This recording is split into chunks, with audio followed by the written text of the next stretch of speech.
Hello everyone! Samahan niyo po ako, magluluto tayo ng adobong kangkong. So, nagpainit na po ako ng kawali at nilagyan ko na po ng mantika. Magigisa po tayo ng sibuyas at bawang.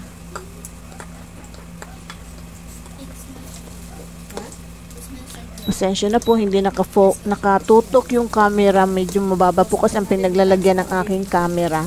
So, ayan, nagigisa na po tayo ng sibuyas at bawang.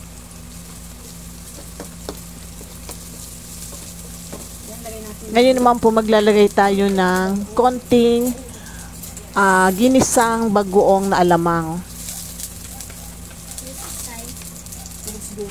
Ito po yung ating magiging sahog sa ating adobong kangkong.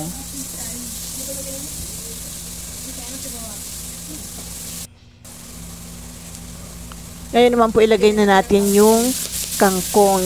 Ito po ay puro tangkay lang po ito na aking aadobohin. Puro tangkay ng kangkong. Yung pong dahon niya, yung pong isinama ko sa sinigang. Para po hindi masayang yung tangkay ng kangkong, ginawa ko po siyang adobo. So ngayon lagyan po natin ng toyo.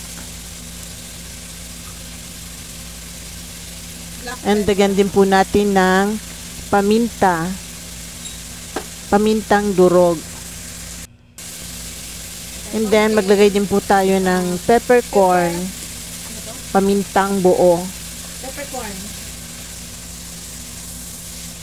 Sayang naman po kasi kung itatapon yung tangkay ng kangkong. Ang mahal pa naman ang gulay ngayon.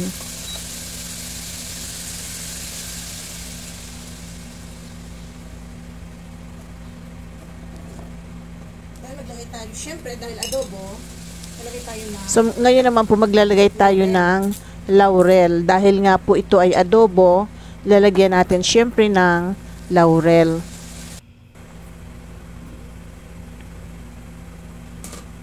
Ngayon naman po ilalagay na natin yung suka. Tingnan natin ang suka.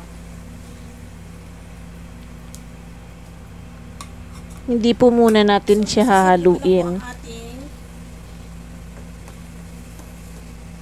adobong kangkong. So, ito na po ang ating adobong kangkong. Thank you for watching. Bye!